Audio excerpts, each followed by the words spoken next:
मंदिरों के यादगार को देखते हुए पुनः यादगार बनने का पुरुषार्थ करने की, गृहस्थ व्यवहार में रहते कमल फूल समान रहने की, हंस और बगुले साथ हैं तो भी बाबा कहते बहुत युक्ति से चलने की, सहन करने की, साधारण से देवता बनाने वाले शिव पिता परमात्मा की हम आत्माओं के लिए आज की मुरली से शिक्षाएं। वरदाता परमपिता परमात्मा वरदानों से हमारी पालना करते हैं ताकि हमारे लिए सब कुछ सहज हो जाए। तो उन तमाम बातों की तरफ हमारा ध्यान खिंचवाते रहते हैं जो बहुत अहम हैं लेकिन मुश्किल अनुभव होती हैं, तो उसको बाबा वरदान के रूप में देते हैं और बोलते हैं इसको वरदान समझ कर यूज़ करो, फलीभूत करो। जैसे विधि बताते हैं वैसे करो, वरदान हमारा हो जाएगा। समझ देते हैं कि एकता और संतुष्टता के सर्टिफिकेट द्वारा सेवाओं में हमेशा सफलता प्राप्त करो।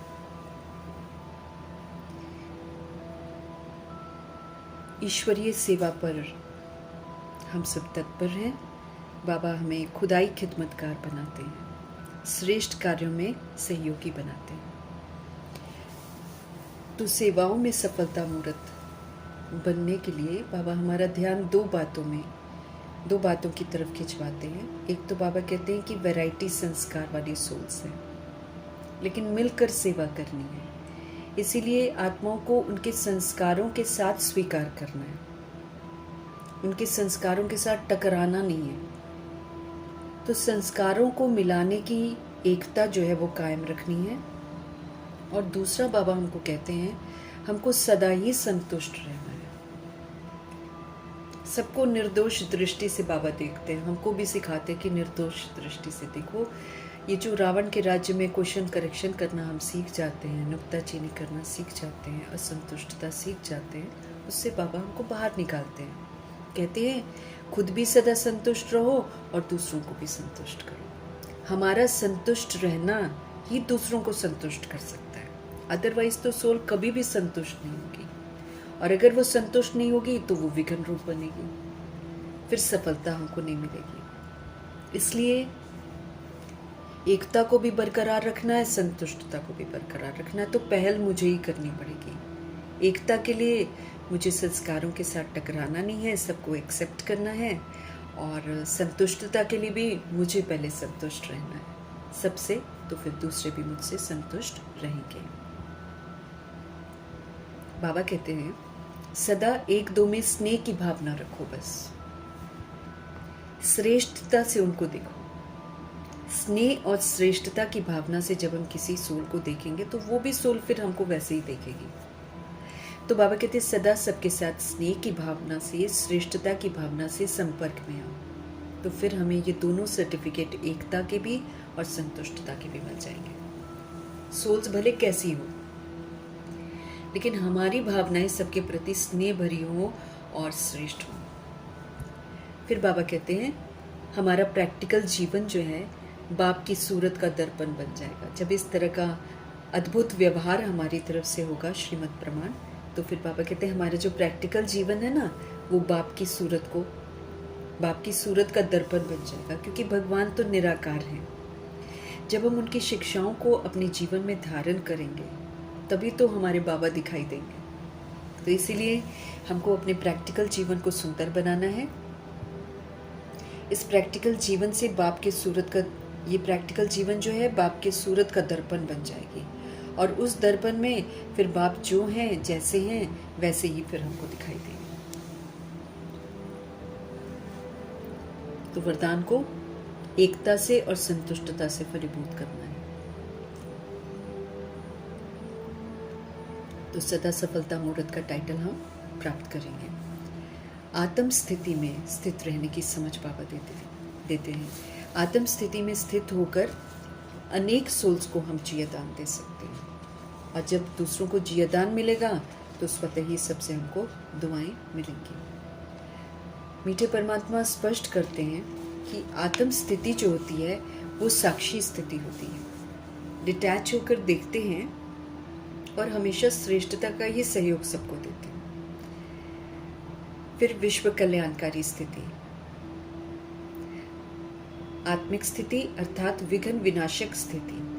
खुद के विघ्न भी विनाश करते हैं, दूसरों के विघ्नों को भी विनाश कर देते हैं। बेहद के वैराग की स्थिति, इसमें कोई हद नहीं होता है, सबके हित में सोचते हैं। रहम दिल स्थिति, दानी महादानी वरदानी स्थिति, निर्माण स्थिति, नम्रचित स्थिति, निर्वाण स्थिति, शुभ चिंतक स्थिति, खुशनुमा स्थिति, अव्यक्त स्थिति, फरिश्ता स्थिति, बेहद की स्थिति, बीज रूप स्थिति, कर्मातीत स्थिति, नष्ट मोह स्मृति लब्धा की स्थिति।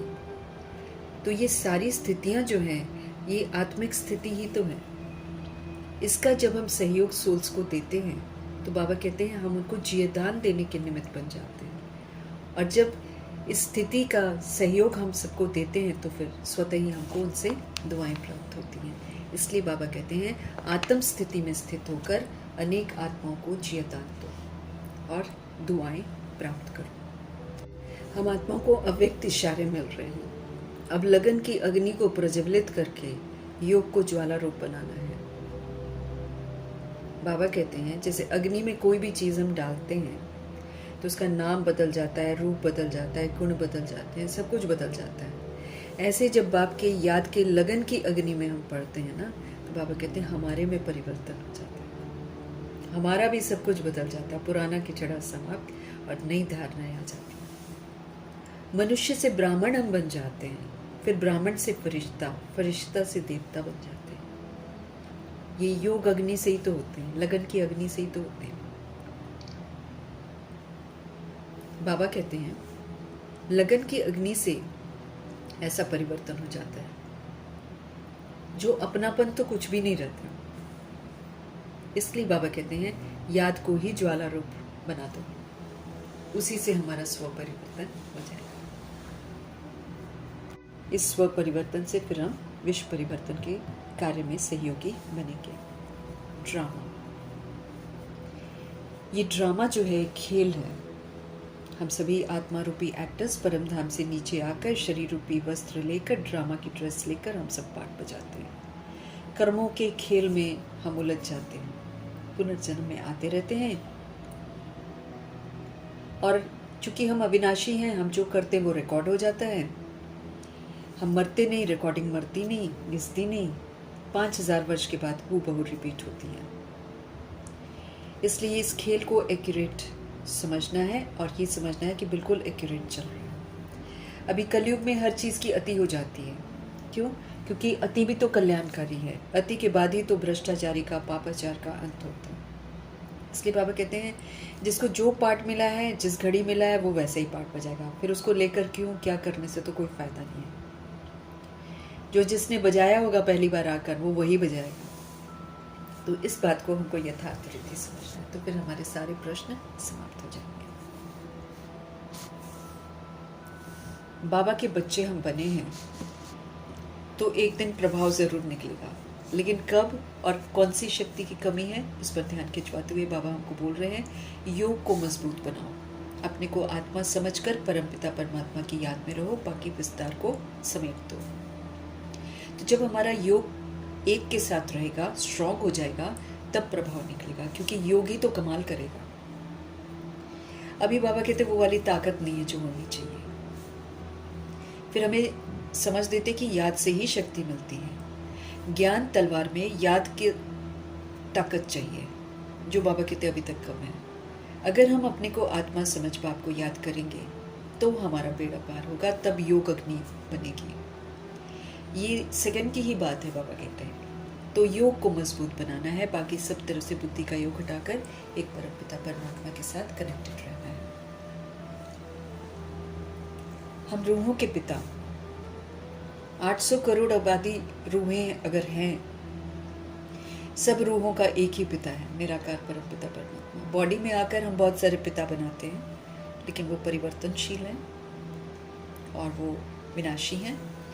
लेकिन ये अलौकिक, ये पारलौकिक पिता जो है हमारा, ये तो परमानेंट है। ये चाहे हम जितनी मर्जी बॉडी लेकर जितनी मर्जी पापा बना ले, लेकिन असल में आत्मा जो रोल प्ले करती है उसके पिता तो परमपिता परमात्मा ही है। अलौकिक पिता हमें संगम युग में मिलते हैं, ब्रह्मा जी। उनके थ्रू शिव पिता परमात्मा हम आत्मा को सत्य से परिचित कराते हैं। बाकी दुनिया में जितने भी लोग हैं आत्माएं हैं। कोई भी धर्म पिता भी पिता नहीं बन सकता है सभी आत्माओं का। किसी को परम पिता नहीं कह सकते। शिव बाबा भी आत्मा ही हैं, लेकिन वो सबसे टॉप मोस्ट है, परम है, सुप्रीम है, क्योंकि उनकी जो विशेषताएं हैं वो बरकरार रहती हैं।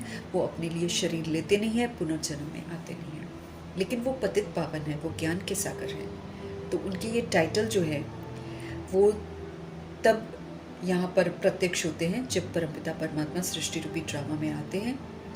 हम अज्ञानता में जब अच्छी तरह गिर जाते हैं, विस्मृत हो जाते हैं, पतित बन जाते हैं, तब परमपिता परमात्मा अपने ये पतित पावन का रोल और ज्ञान के सागर का रोल प्ले करते हैं। हम आत्मा को हर बात की समझ देते हैं, फिर हम आत्मा को पतित पने से मुक्त करके पावन बनाते हैं। बाबा भारत में ही आते हैं क्योंकि भारत में ही 5000 वर्ष का ड्रामा चलता है। बाबा विश्व का मालिक बनाने के लिए हम आत्मा को आते हैं। हम सब बिल्कुल कंगाल बन जाते हैं चरित्र से। बाबा फिर से हमको ज्ञान देकर धनवान बनाते हैं।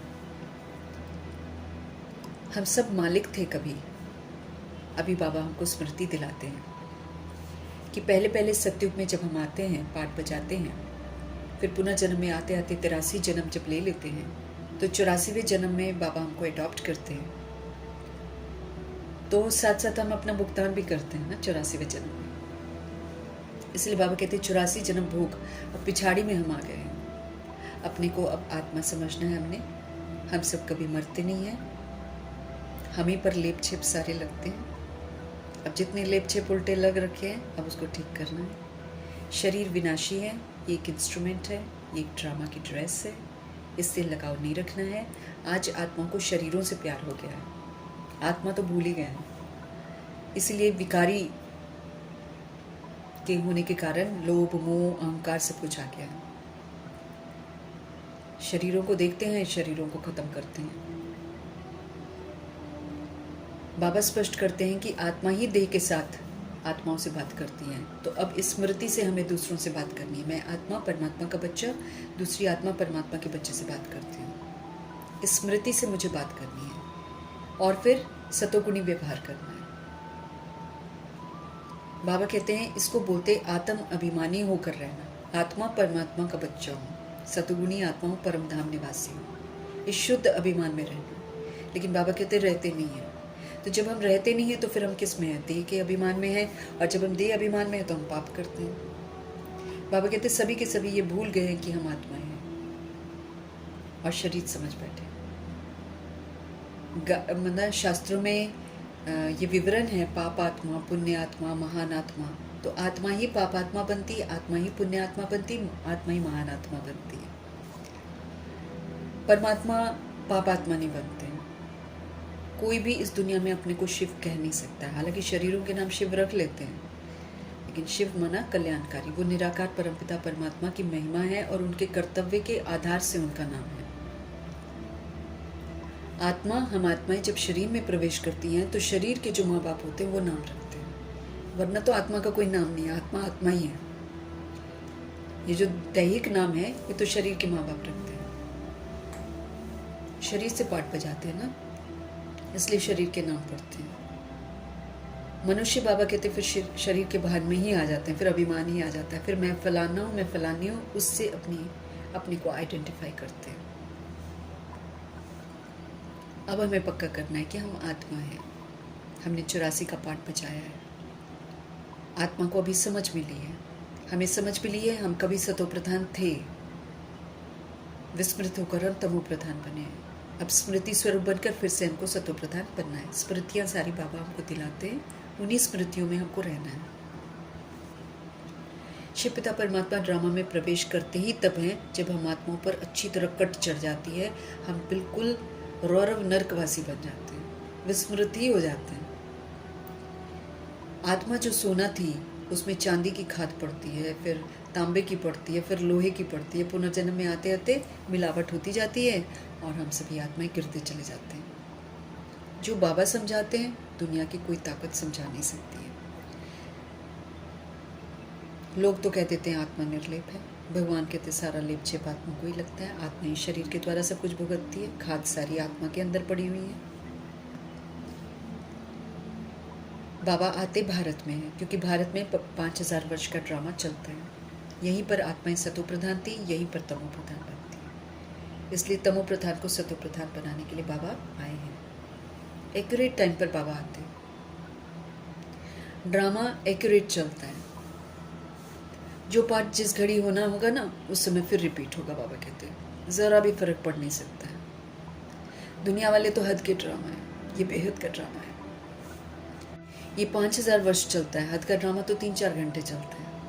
महीन बातें हैं भगवान की, सारी महीन बातों को बड़ी महीनता से समझना है। हमारा जो पार्ट बजा ड्रामा अनुसार, रचता को अच्छी रीति जानना है, रचना को अच्छी रीति जानना है। कैसे रचना रचते हैं प्रभु, संगम युग में रचते हैं, ब्राह्मणों की रचना रचते हैं, शिक्षित करते हैं, फिर जो देवता बनते हैं, फरिश्ता बनते हैं, उनके लिए फिर स्वर्ग की रचना रचते हैं। शुरुआत कैसे होती है ड्रामा की, मध्य कैसे होता है, अंत क्या होता है, भगवान बताते हैं, क्योंकि वो पुनर्जन्म रहित है। ऋषि मुनि तो फिर भी सच बोलते थे कि भगवान को हम नहीं जानते हैं, लेकिन कलयुग में आत्माएं पत्थर बुद्धि हो जाती है, इसलिए बोलती हैं कण कण में है, मेरे में भी है, तेरे में भी है, कुत्ते में भी है, बिल्ली में भी है, टिक्कर में भी है, बित्तर में भी है। इसके कारण पूरे भारत की हालत जो है बिल्कुल ख़राब हो जाती है। हम सभी आत्माएं नास्तिक बन जाते हैं। स्वयं परमपिता परमात्मा अपना परिचय आकर देते हैं और हम आत्मा को आस्तिक बनाते हैं। हम धीरे धीरे आस्तिक बनते हैं, एक बैक आस्तिक नहीं बनते हैं। जैसे जैसे आस्तिक बनते जाते हैं वैसे वैसे हम स्मृति स्वरूप बनते जाते हैं। नहीं तो फिर क्या करते हैं, अभी ही नास्तिक और आस्तिक की बात है, 16,108-33 करोड़ आत्माएं सभी बाबा का कहना नहीं मानते हैं। तो जिन नहीं मानते वो नास्तिक कहलाएंगे, जो मानते हैं वही आस्तिक कहलाएंगे। बाकी दुनिया तो सारी की सारी नास्तिक है, वो तो हम भी नास्तिक थे, लेकिन नास्तिक और आस्तिक का क्या फ़र्क है वो अभी संगम पर पता चलता है। तो जितना बाबा को पहचान जाते हैं, जो हैं बाबा जैसे हैं, और उसी प्रमाण जब हम पाठ बजाते हैं, उनको याद करते हैं, तब हम आस्तिक कहलाते हैं। लक्ष्मी नारायण का राज्य कब होता है ये बाबा ही आकर बताते हैं, लेकिन उनमें ज्ञान नहीं होता है, क्योंकि ज्ञान से ही तो वो लक्ष्मी नारायण बनते हैं। तो जब बन जाते हैं तो ज्ञान की ज़रूरत नहीं है। ज्ञान की ज़रूरत तो तब होती है ना जब हम नहीं होते हैं। वैसे बाबा हमको हर बात यथार्थ रीति समझाते हैं। एक ही बार बाबा का पाठ है, एम ऑब्जेक्ट भी हमको देते हैं कि लक्ष्मी नारायण के घराने में चलने लायक बनो। बन जाते हैं तो फिर पढ़ाई की ज़रूरत नहीं, फिर तो शरीर छोड़ देते हैं। सब कुछ बाबा सहज करके बताते हैं। तो बाबा को याद करना है हमको। बार बार बाबा हमको कहते हैं अपने को आत्मा समझो और फिर मुझे याद करो, तभी विक्रम विनाश होंगे, तभी प्रारब्ध बनेगी। आत्मा समझना, परमात्मा को याद करना, जो है जैसे जानकर, तो हम आस्तिक कहलाएंगे। बाबा कहते हैं पूछने की कोई बात रह नहीं जाती है, क्योंकि बाबा सब कुछ बताते हैं। रचता और रचना का सारा राज बाबा बताते हैं, तो ये राज सबके साथ शेयर करना है। बेहद का मालिक रचता है बाबा। धर्म स्थापक भी आते हैं तो भगवान का पूरा परिचय नहीं दे पाते हैं, अपने अपने कैपेसिटी के अनुसार देते हैं। वो भी अभी इस समय जन्म में ही है। कोई भी मुक्ति को नहीं पाता, कोई भी मोक्ष को प्राप्त नहीं करता, सब यहाँ पर मौजूद हैं। बाबा हमको कहते हैं देह सहित देह के सारे धर्मों को भूलो। देह के धर्म काम, क्रोध, लोभ, मोह, अहंकार, ईर्ष्या, द्वेष, अलबेलापन, सुस्ती, आलस्य, ये सारा देह का धर्म है। फिर उसके बाद हिंदू, मुस्लिम, सिख, ईसाई। तो बाबा कहते हैं अब देह को भी भूल जाओ, देह के सारे धर्म को भी भूल जाओ। अब बाबा कहते हैं तुम मुझे याद करो। सम्मुख है बाबा हमारे। अपने को देह नहीं समझना है, आत्मा हूँ यही समझना है। आत्मा समझकर बाप को याद करना है। इसको बाबा बार बार अंडरलाइन कराते हैं, क्योंकि इसी विधि से हमारे बेड़े पार होंगे, अदरवाइज नहीं होंगे। मुक्ति का वर्षा पाना है तो फिर आत्मा समझकर परमात्मा को याद करना है। कोई भी आत्मा वापस जा नहीं सकती। भगवान आते हैं लेने के लिए, पावन बनाते फिर ही हम जा सकते हैं। वो पवित्र धाम है, पतित आत्माएं तो जा ही नहीं सकती है। 5000 साल पहले भी बाबा ने हमको ये बातें समझाई थी, अभी भी बाबा समझाते हैं। श्री कृष्ण ये बातें नहीं समझा सकते हैं, श्री कृष्ण सबके पिता भी हो नहीं सकते हैं। लौकिक शरीर का पिता, अलौकिक अभी प्रजापिता ब्रह्मा, और पारलौकिक तो आत्मा के पिता। हद का बाप है लौकिक, वो तो चेंज होते रहते हैं हर जन्म में। पारलौकिक बाप कभी भी चेंज नहीं होते। संगम युगी वंडरफुल बाप प्रजापिता ब्रह्मा है, इनके थ्रू फिर हम बाबा से वर्षा लेते हैं। ग्रेट ग्रेट ग्रैंडफादर हैं, क्योंकि धर्म पिताओं के भी पिता हैं ये।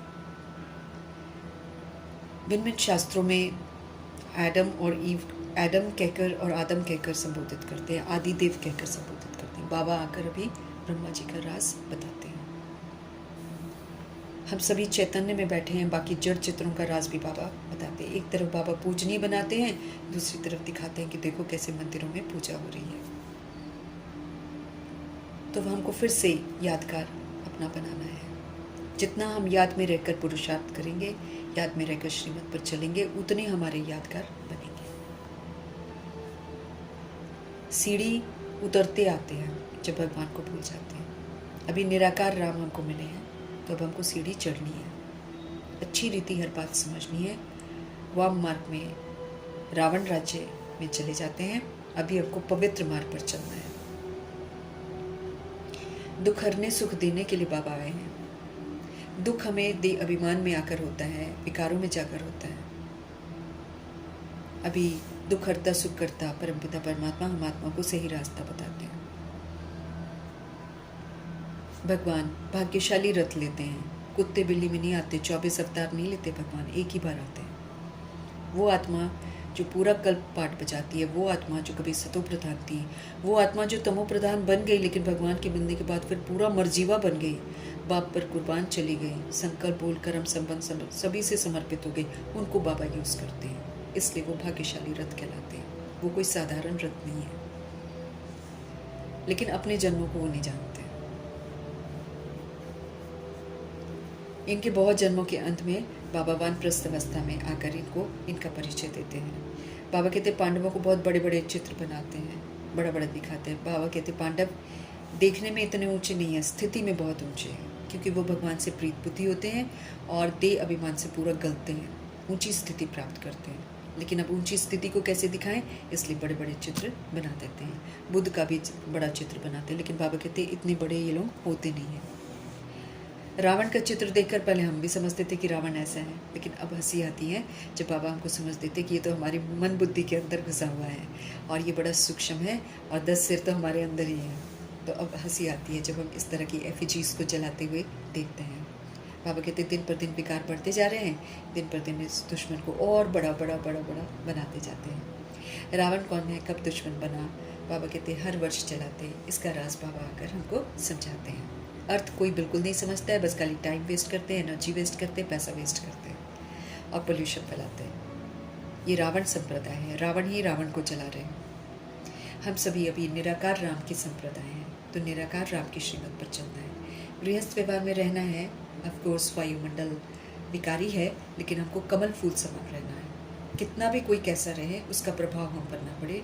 हम ट्रस्टी बनकर, सेवाधारी बनकर, सतुगुणी सत्युगी व्यवहार करते रहे और किसी भी तरह के बंधन में न बंधें। और बाबा की यादों में हमको रहना है। हंस और बगुले एक ही घर में होते हैं, खिटखिट ज़रूर होती है, लेकिन बाबा कहते हैं युक्ति से चलना पड़ता है, थोड़ा सहन तो करना पड़ता है, क्योंकि बाद वाली आत्माएं हम आत्माओं को देखकर बिगड़ती हैं, इसलिए वो हमको तंग करती हैं। तो अगर हम सहन कर लेंगे, उनको सत्यता और सभ्यता का, दिव्यता का सहयोग देंगे, तो आत्माएं शांत हो जाएंगी, परिवर्तन हो जाएंगी। युक्तियों से चलना है।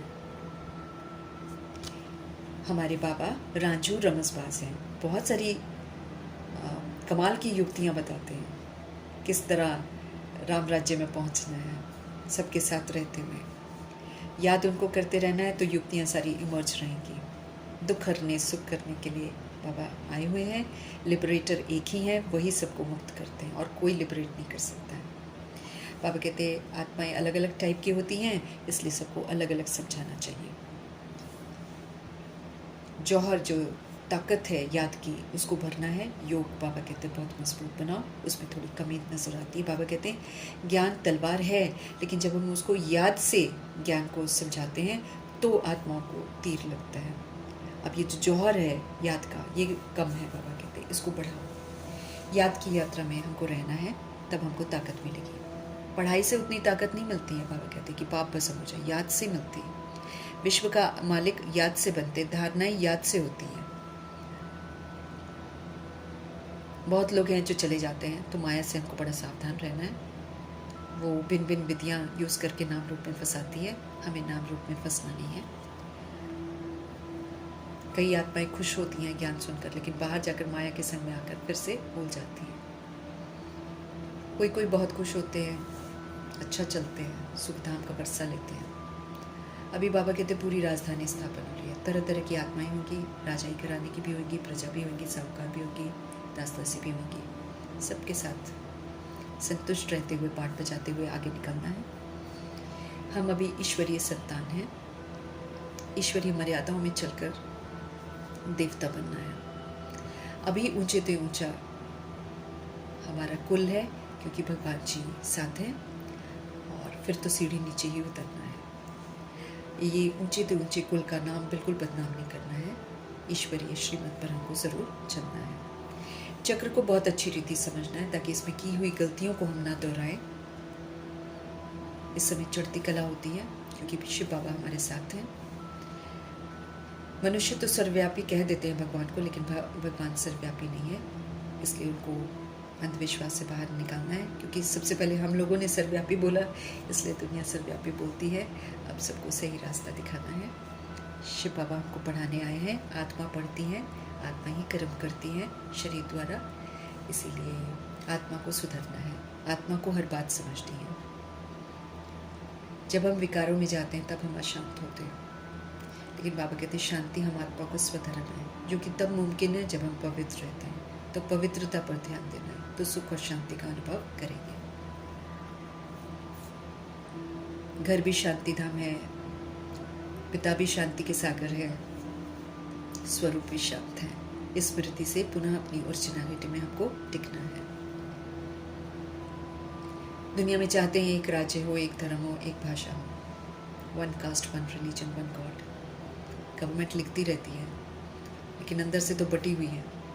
ये तो शिव बाबा ही आकर एक राज्य स्थापन करते हैं, एक पवित्रता के धर्म की स्थापना करते हैं। दुनिया में तो वन गॉड को मानते नहीं है। बाबा आकर अपना परिचय देते हैं, तो जो एक भगवान को मानते हैं वही फिर आदि सनातन देवी देवता धर्म की स्थापना में मददगार बनते हैं। तो one god, one deity religion था। अटेंशन इस तरफ देना है, ब्राह्मण कुल का हितैषी बनना है। दूसरे नहीं समझेंगे जो ब्राह्मण कुल के नहीं होंगे। इसलिए बाबा बोले संदेश देते जाओ, चलना नहीं चलना उनका मन। अलग अलग बिठाकर सबको समझाना है। अपनी अपनी बातें सुनाने लग जाएंगे अगर बहुतों को एक साथ समझाएंगे तो। हर एक से अलग अलग पूछना चाहिए कि प्रजापिता ब्रह्मा को जानते हो? प्रजापिता ब्रह्मा की संतान हो प्रैक्टिकल में। और समझाना है बड़ी युक्ति के साथ बाबा कहते हैं, क्योंकि आधा कल्प तो गलत बातें सुन ली है ना, और अभी अकस्मात हमको सारी नई नई बातें समझ में आ रही हैं। तो इसीलिए जैसे जैसे बाबा बड़े प्यार से युक्तियों से समझाते हैं, वही स्नेह भरी प्यार भरी विधि से हमको आत्माओं को सत्य से परिचित कराना। तो फिर वो प्रजापिता ब्रह्मा जी को भी एक्सेप्ट करेंगे। नहीं तो एतराज़ करना शुरू करते हैं कि ये ब्रह्मा जी कहाँ से आ गए। स्पेशली वो आत्माएं जो जानते थे दादा लेखराज को, अचानक फिर ब्रह्मा को तो नहीं मानते थे ना, इसलिए विरोध भी करते थे। तो और वैसे भी ब्रह्मा 3 मुख वाला देखा है, लेकिन बाबा शिव बाबा जो है वो 3 कर्तव्य कराते हैं ब्रह्मा के थ्रू। अब वो कोई जानता नहीं है, इसलिए 3 मुख के पीछे पड़े रहते हैं और शिव बाबा को गायब कर देते हैं। अब बाबा त्रिमूर्ति चित्र बनवाते हैं, उसमें शिव बाबा जो है ब्रह्मा जी को समझ देते हैं, ब्रह्मा जी समझ की स्थापना करते हैं, बेसमझी का विनाश होता जाता है और शंकर की अवस्था भी बनती जाती है। फिर साथ में बाबा कहते हैं ट्रस्टी बनकर, सेवाधारी बनकर सतयुगी और सतगुणी व्यवहार करो, एक पालना के संस्कार बनो। तो जब हम सत्यता और दिव्यता की सभ्यता की पालना देते हैं तो फिर हमारे पालना के संस्कार बनते हैं, क्योंकि सारे संस्कार यहीं से लेकर जाते हैं। तो अपना ब्रह्मा बनकर हमको स्थापना भी करनी है, अपना शंकर बनकर बेसमझी का विनाश भी करना है, आसुरीपन का विनाश भी करना है, साथ में पालना के संस्कार भी धारण करने हैं। सुंदर विधियाँ बताकर सुंदर बनाने वाले सत्यम शिवम सुंदरम जी का तहे दिल से हम धन्यवाद करेंगे।